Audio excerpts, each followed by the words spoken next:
Greetings, Barcadians, and welcome to another episode of the BA News Show with your host today, me, Tabz, and my esteemed colleague, Rich. Say hello, Rich. Hello. So yeah, we've got another roundup of weekly gaming news and topics, which we hope will be interesting. There's 5 pieces today. I think we're going to have a good natter, Rich, from the content we've got prepared. But do you want to kick us off, Rich, by telling us what you've been playing this week? So this week I have solely been playing more Last of Us Part 2. Good way into it now. I think I'm 23 hours into it or something. So yeah, enjoying it. Sort of enjoying the grind of it in a weird way. But yeah, enjoying it. And we'll see what happens to the story in the end. What about you, Tabz? What have you been playing? Well, same story, my friend. Last of Us Part 2.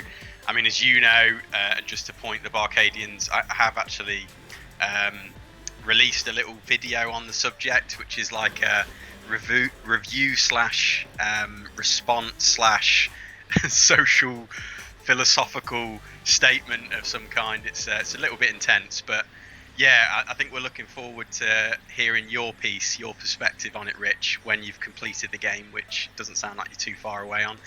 I mean, do you want to just, for my benefit, give us a little taste? What would you give it out of 10 right now, and just, your impression of the sentence? It's really interesting, and I was thinking about this on the way to work today. It's not. It doesn't have as good as stealth aspects. This is probably going to be a long-winded answer. It doesn't have as good as stealth aspects as I would like, that I enjoy from the likes of Metal Gear Solid series, and I would say the action is not as well done as, say, Uncharted is, also from Naughty Dog, but somehow the mixture of the two and the way that it's done, I find it a really compelling game to play. And yeah, I mean, I would give it, say, an 8.5. I've really enjoyed playing it. There's some things which really annoy me about the game, but yeah, I think a strong 8.5 for me. What about you, Tabz? Yeah, I mean, I said it on the video. I think 9 out of 10, and I'd stretch to a 10 out of 10 in some ways, just for their boldness, just for how brave they've been with this. I mean, I won't bang on too much. I'm on the New Game Plus mode now. I can't stop talking about it, thinking about it. I still feel like I'm coming down from the experience just because it was so emotionally challenging. I just admire so much what Naughty Dog have done. It feels to me, without any spoilers, a bit of a litmus test for individual empathy. It feels like they're holding up a mirror to, the culture of the times. So it's all very deep and all very... I think this is a lot to do with why we're seeing such a polarizing reaction, because they're trying to elevate, a medium, video games, to practically, an equivalent in art. And it's deeply emotionally challenging art, I would say, at that. And as we've seen with Death Stranding, Rich, that doesn't always go down so well, does it, when you ask a lot from gamers? This is it, absolutely. But anyway, let's get back on track. This is a news show. We'll save the Last of Us ranting for another video. So first piece today, we've got all about an Xbox event upcoming, which is sort of a replacement for an aspect of E3 that, I think many gamers and journalists are used to. So that's basically show floor demos. So Xbox just announced the Summer Games Fest demo event that will give Xbox One players the chance to demo 60 plus brand new games. So it's going to run from Tuesday, July 21st to Monday, July 27th, and is meant to act as a replacement for the sort of in-person experience you would have at E3 and other events like PAX, Gamescom, which of course have been cancelled. So a little quote here: while we can't recreate the experience of attending a big show entirely, we can help you get your hands on lots of cool new games early. So as far as I understand it, we got that news from Games Radar, by the way, but as far as we understand it, that's going to mean you're going to have access for a temporary period to certain demos. Now, we did have a little look just prior to recording at some of the games, and it's safe to say, Rich, there's no particular, what I would call big bangers there in terms of the games that have been revealed so far. So, and 60 plus games, that kind of suggests we're going to see a big, an enormous cross section of, I'm presuming, indie titles, smaller devs, that sort of thing. But what do you think on this one, my friend? Are you? Yeah, absolutely. I think we had, like I say, a very brief look, and it does look like it's going to be lots of maybe not lesser knowns, maybe the wrong way to describe it, but not the hard hitters. You're not going to see a Halo demo or a Gears of War demo. You're not going to see anything like that. And I think this is interesting. Now, I think it's interesting that they should choose to do this when currently all of the hype that you see throughout the whole of the industry at the moment is to do with next gen. That's where it's at right now, because it's upcoming, it's very in the moment. So I feel like this is almost well, let's do something to remind everyone that we still have a current generation console that's very much still alive, and 60 games is not to be sniffed at. So yeah. Well, this is it. In times of global lockdown, still, COVID-19 having its effects globally, it's a nice gesture, isn't it, to gamers to be able to get you excited about upcoming things, give you that kind of exclusive experience that these games releasing in the future. So yeah, a real nice gesture. I mean, I don't know, maybe there will be a couple of big AAA experiences laid, in there somewhere, but we'll have to see. Either way, really nice gesture. For instance, we were hoping to go to E3 this year. It hasn't happened for many reasons, mainly because it's been cancelled. But us going to E3, we weren't going, I can't wait to go to E3 to play some Xbox One demos. That we were going, I can't wait to go to E3 to see some next gen footage. So while I think this is amazing and it's great that they're going to be able to showcase some of these current generation games that are going to be coming down the line, much of them will be, I'm sure, from smaller studios, and it's great to showcase their games. I think this is going to be good for people with Xbox, but maybe not a massive hard hitter as maybe they were hoped for. The only thing I'll say to that, though, Rich, is we know that Microsoft's game plan is to, deliver these games across multiple platforms. So it's not impossible. We might see some next-gen experiences that are going to straddle both generations. I mean, I'm not counting on it necessarily, but, we'll have to wait and see. Yeah. But we do know that Microsoft are planning a separate event this month, which is going to really focus on next-gen. So, yeah, probably unlikely we'll see very much in that manner. But Rich, do you want to take us on to the next topic, my friend? Indeed. Loot boxes are gambling. Yes, finally someone talking some sense in the games industry. So it has come out from the House of Lords Gambling Committee. They have said basically that loot box should be regulated under gambling laws. The Lords say they should be classified as games of chance, which they obviously are, which would bring them under the Gambling Acts of 2005. Blimey, I couldn't get my words out then. If a product looks like gambling and it feels like gambling, it should be regulated as gambling, their report says. There is academic research which proves that there is a connection, though not necessarily a casual link, between loot box spending and problem gambling, it says. That was causal link, my friend. Oh. So yeah, basically they're suggesting that, there is actual firm research now that there's a connection there between problem gambling and these implementation of surprise mechanics, Rich, in video games, as EA like to term it. So yeah, I think it's really good news, isn't it? We're working on a parody song which actually references loot boxes and how much we hate them and think they're besmirch the throne of gaming, if you like.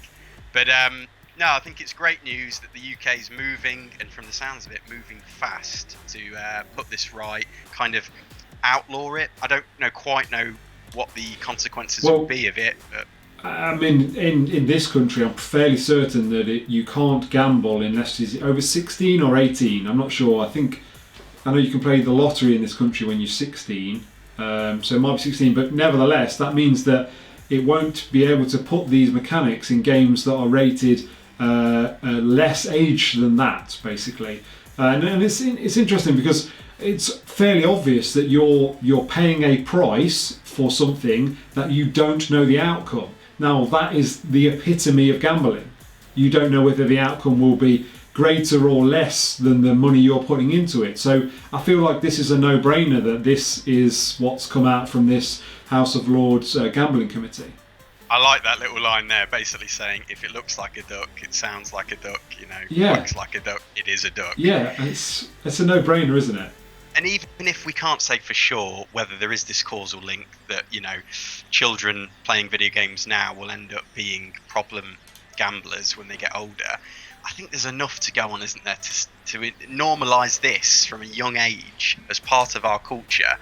I mean, it's never going to be a good thing, is it, for society and for culture? So, yeah, I'm glad that they're bringing down the hammer on it, hopefully, and, the likes of EA and businesses that have adapted their business models specifically to monetize games in this way, they're going to have to rethink the game plan, which is good. I don't really have any problems with microtransactions necessarily where they're buying, because lots of these loot crates have like costumes and stuff in, but you don't know what you get. Yeah, I don't really have too many problems with that. If that's a way they want to make money from games, it's not amazing, but if that's a way of giving additional revenue and it props up some of the games industry, then that's great. What I have a problem with is when you can pay to win, so you can pay to have specific upgrades that make you overpowered, and obviously these where you're paying for something and you don't know what you're getting, and it's obviously gambling. Yeah, and starts to meddle with you psychologically. Absolutely. In terms of getting you hooked on this, the promise of what you could get. But anyway, should we move on? Absolutely.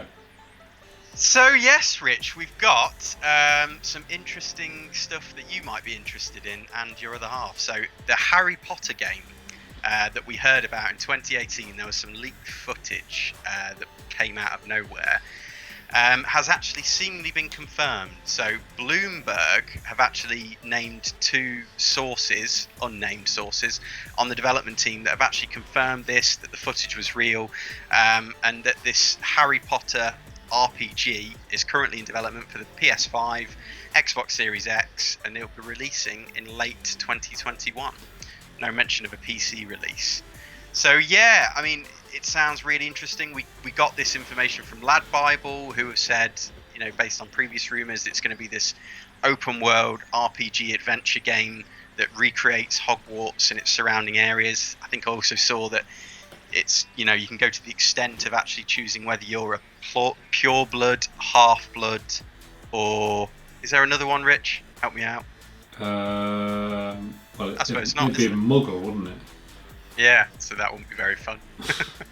So yeah, I mean, it sounds like it's going to be a sprawling RPG open world game, and I love the Harry Potter series. I would love to see it done justice in that way. Like I'm thinking an equivalent like a Witcher 3, but Harry Potter style. It would be fascinating to walk in those shoes. But what are your thoughts, Rich? I mean, I think this could be incredible. I mean, there's so much scope in the Harry Potter universe to sort of go to however much you want to go for it. You could have mini games within the game. You could have, like you say, the RPG elements where you're leveling up on certain things. Maybe you're leveling up on spells or potions. I think this has got tremendous amount of scope to be hopefully done well, a really, really good game, but also just be a massive new franchise that they can get going. So I'm really excited for this, and obviously the other half is insanely obsessed with Harry Potter. We actually have what I term Harry Potter shrine, which I'm sure she'll enjoy me saying, full of all Harry Potter memorabilia and knickknacks and all that. So I think this will definitely be a purchase in this household, even if it doesn't get great reviews. And this is it. If it's like a 50 to a 100 hour game, that sort of depth within it, and it's really, matches up nicely with modern RPGs, I think this could sell a lot. This could be extremely popular. So let's cross our fingers. It's been in the oven for a while now. Let's hope that it lives up to at least our hype. Absolutely. But move us on, Rich.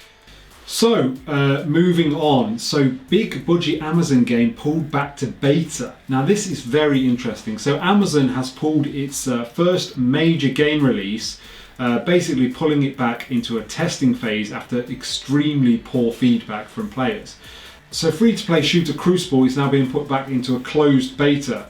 Crucible is a team-based competitive PC shooter which entered a crowded market on its release. It uses a hero-centered roster concept which is dominated by Blizzard's Overwatch and a third-person viewpoint and a free-to-play model similar to Fortnite. So Amazon well and truly jumping on the bandwagon. IGN review began by declaring the game, and I quote, like a monster assembled from dismembered design ideas from the world of esports. So they didn't think a lot to it. And I'm guessing this feedback, plus maybe players were saying that they thought it was a terrible game, or maybe it didn't function quite right, that has caused them to say, okay, fair enough, we'll take your criticism, we'll take it off and we'll fix the bugs. So I commend Amazon for this, in terms of saying, you know what, our product isn't up to scratch and we should take this off and work on it and re-release it. However, I do sort of look down on the fact that an already, in my opinion, overly done market of these third-person free-to-play shooters. You've got Fortnite, Overwatch, you've got Apex Legends. I almost feel to the point they've been done to death. Why we need any more of them, I will never know. Or any more that aren't bringing anything particularly unique to the market. It does seem like Amazon have sort of jumped on the bandwagon a bit. What's your thoughts on this, Tabz? Well, yeah, mate, not to reference our upcoming parody song twice in one news show, but we've literally got a line which says, we're sick of broken games that barely make the seal. So this essentially is, they've released a broken game, they've put a load of money into something which was clearly, well, just commercially interested, wasn't it? They're just trying to make money, and as IGN point out, it's just a Frankenstein's monster of popular esports tropes, traits, all rolled into a big ball. And I hate that approach to games. I appreciate esports can be fun, and there's some good examples of esports out there, but just to try and cash in on what's bang on trend, what's popular, by rolling it all into one unoriginal ball without adding anything, particularly new. At least the likes of Fortnite, Overwatch, and Apex Legends, they've all tried to do their own thing to an extent, and they have an identity separate from each other. Whereas this is just a mishmash of everything. And I don't like that. I don't like that approach to creating games. I don't like, the fact that Amazon have just bundled into the games industry. And this is obviously terrible press for them. So, yeah, for me, they kind of deserve it. And hopefully they learn from this experience and take it back to the drawing board. But you did point out, Rich, that it's a good thing they're actually pulling it off the market and committed to making these changes, which I suppose is a silver lining to celebrate. Absolutely. So let's finish off. So topic number 5, the most Last of Us bizarre story ever. Yeah, titled Abby from The Last of Us Part 2, Natty or Not. So we've got to be careful here, Rich, haven't we? Because we don't want to drop in any story spoilers for The Last of Us Part 2 for anybody still playing it. Essentially, there's a character in it, and we've all seen, I'm sure, that there's a big backlash and controversy surrounding The Last of Us Part 2, mostly to do with the game's narrative choices or devices used within the narrative, which, as we mentioned in the introduction, Naughty Dog are trying something new and ambitious, and perhaps that comes with the territory. You have to expect a bit of a polarizing reception. But yeah, specifically then, the hate towards the game has now jumped on this particular bandwagon of criticising the buff physique of the character Abby in The Last of Us Part 2. So, I mean, I've actually seen the extent on a social media platform where somebody suggested the freckles on Abby's back are back acne, which is apparently a common side effect of steroid use. So it's just crazy the lengths that people are going to find and criticise this game. I mean, what's your thoughts, Rich, and perspective on this whole I think hate campaign? It's very strange. I mean, I guess it's very... I understand. I mean, I've not finished the game, so albeit I think one of the things that people feel quite aggrieved about the game has happened in my playthrough, and I do think maybe the amount of backlash and maybe the extent at which people are going to in terms of the way they're dealing with their maybe dislike for the way the game has been made or scripted, etc., is maybe a bit too far. And this is maybe another example of where it's gone a little bit too far. I mean, I'm fairly certain that Naughty Dog won't have gone, we'll make her massively buff and make it obvious that she takes steroids, we'll put some back acne on her. I'm fairly confident that they weren't thinking that. I mean, this character, if you look at their face, I'm fairly certain have freckles on their face, so it would stand to I'm going to say, Rich, let me just stride in, try and set the record straight. I mean, we do a little bit of lifting ourselves, don't we? Yeah, so we're not exactly new to the game. So what we need to know is, Tabz, natty or not? Answers down below. Well, I'm going to say natty, and by that we mean natural. I don't think she's used any performance-enhancing drugs to get where she is. I would say the freckles on her back are just purely because of sun damage in this, post-apocalyptic environment. She is, well, actually, I shouldn't go into too much detail without making spoilers, but essentially within the game, there's good reason for the fact that she's as buff as she is. So, yeah, I won't go any further than that, but I'm definitely saying natural. Let us know in the comments. If you are going to share spoilers, though, try and just head a little spoiler heading at the top so people know before they read on. But yeah, we'd love to hear from you. I suppose for me, Rich, ultimately, I find it fascinating, and I've kind of alluded to this in my reaction video, that people having such a pronounced reaction to these narrative choices within the game that ironically are mirroring the themes depicted in the game. And I don't think it's a spoiler to say, because Druckmann's come out and actually said it's a game about hate and revenge. And we're seeing that. We're seeing gamers out there react in such a pronounced way that they're mirroring the kind of the emotional journey of the characters.